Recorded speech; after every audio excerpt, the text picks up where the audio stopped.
Tales from the past, folktales, mystery, storytelling, African folktales, African stories, horror stories.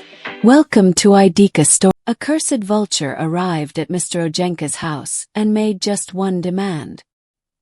He asked that a room be prepared for him and Wambara, their daughter, for a one-night wedding and honeymoon. This is how the tale began. In a faraway town known as Ozanta, it was a place of ancient traditions, where life was simple yet full of mysteries. In this village lived a couple who were known not by their given names but by the beauty of their eldest daughter.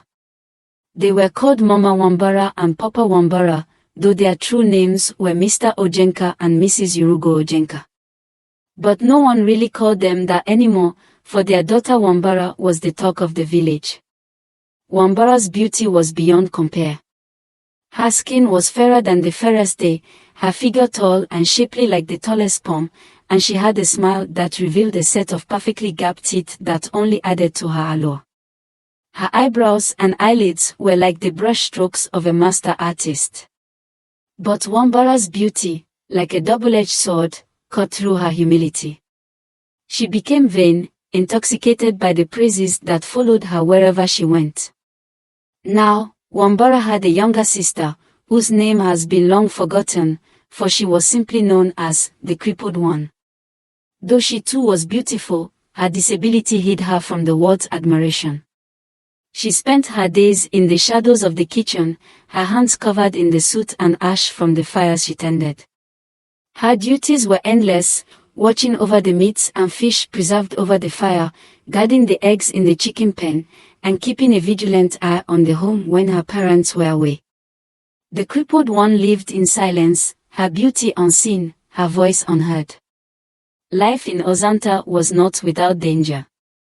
The village was surrounded by threats, kidnappers who prowled in the night, seeking to steal away the unwary, and an evil forest, filled with spirits that disguised themselves as familiar faces, waiting to ensnare the careless.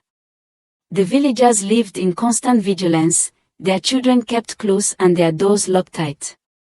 But Wambara, in her arrogance, paid no heed to her parents' warnings. She roamed the village freely, her beauty her shield, her pride her companion.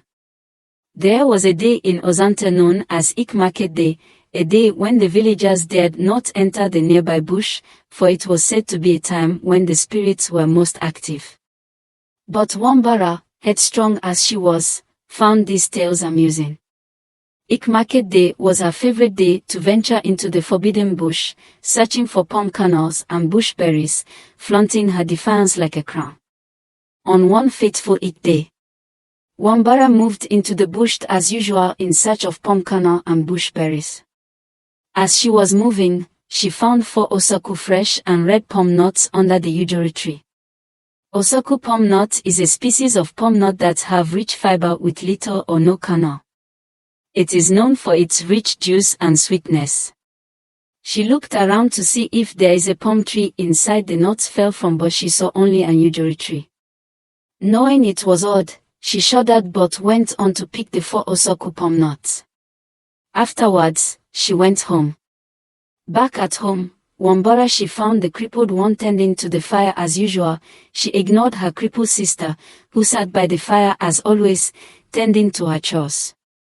With a careless kick, Wambara shoved her sister aside and began to roast the palm nuts, savoring their sweetness all by herself.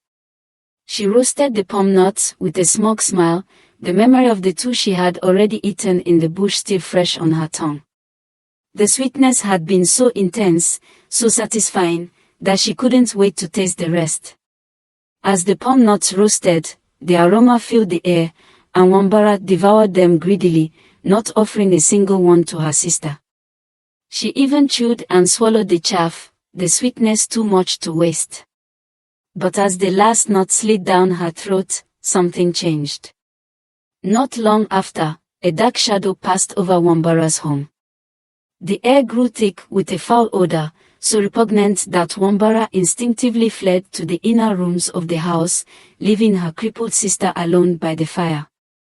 The source of the stench was a vulture, no ordinary bird, but an accursed creature with a tragic past.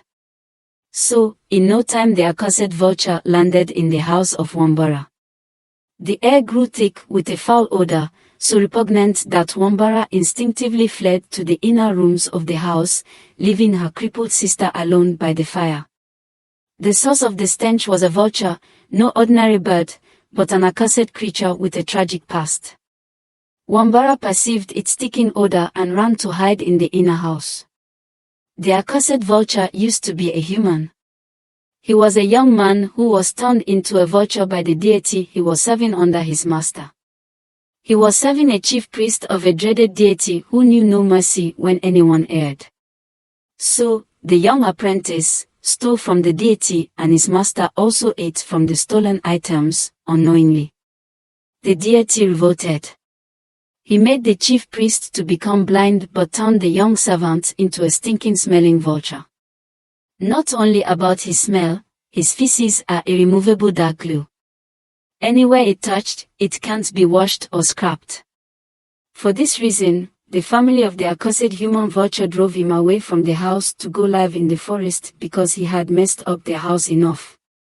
For the past 12 years, the accursed vulture has been living in the forest alone, no friends, no family, no wife.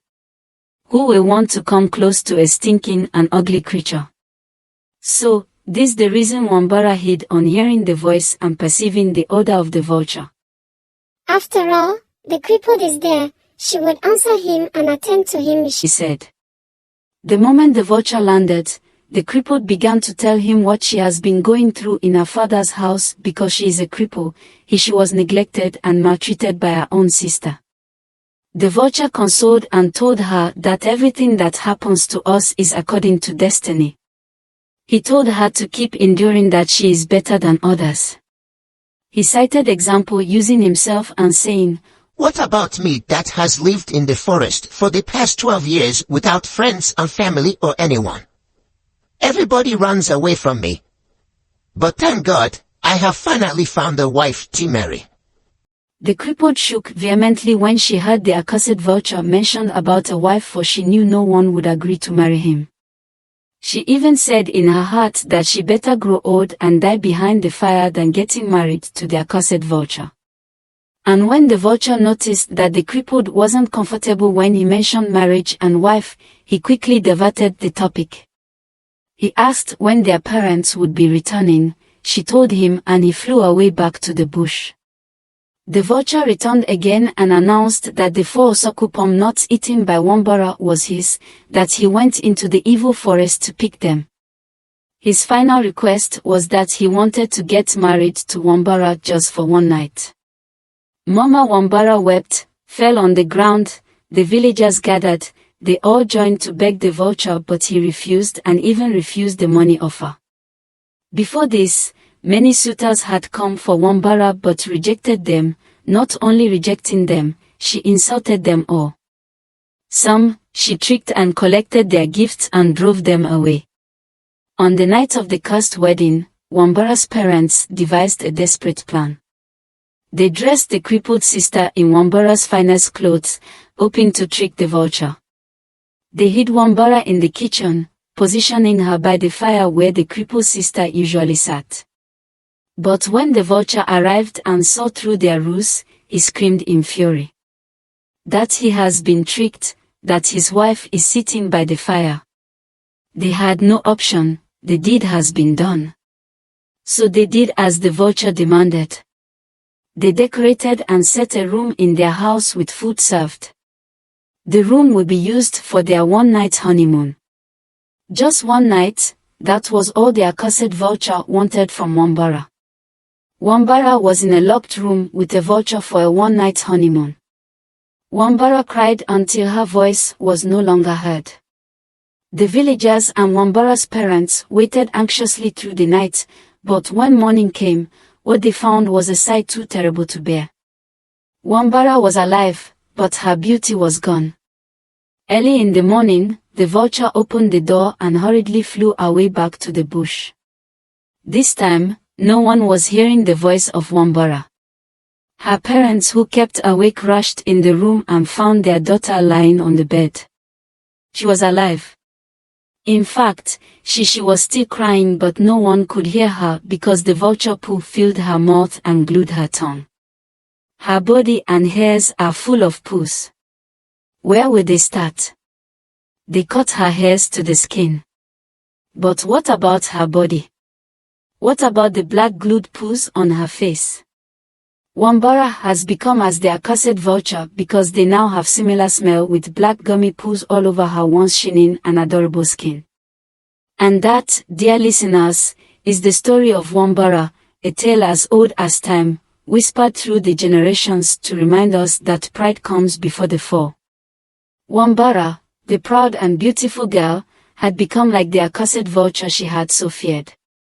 Her life was now a living nightmare, a lesson to all who heard her story. And so, the tale of Wambara spread far and wide, a cautionary legend told to every child in the village.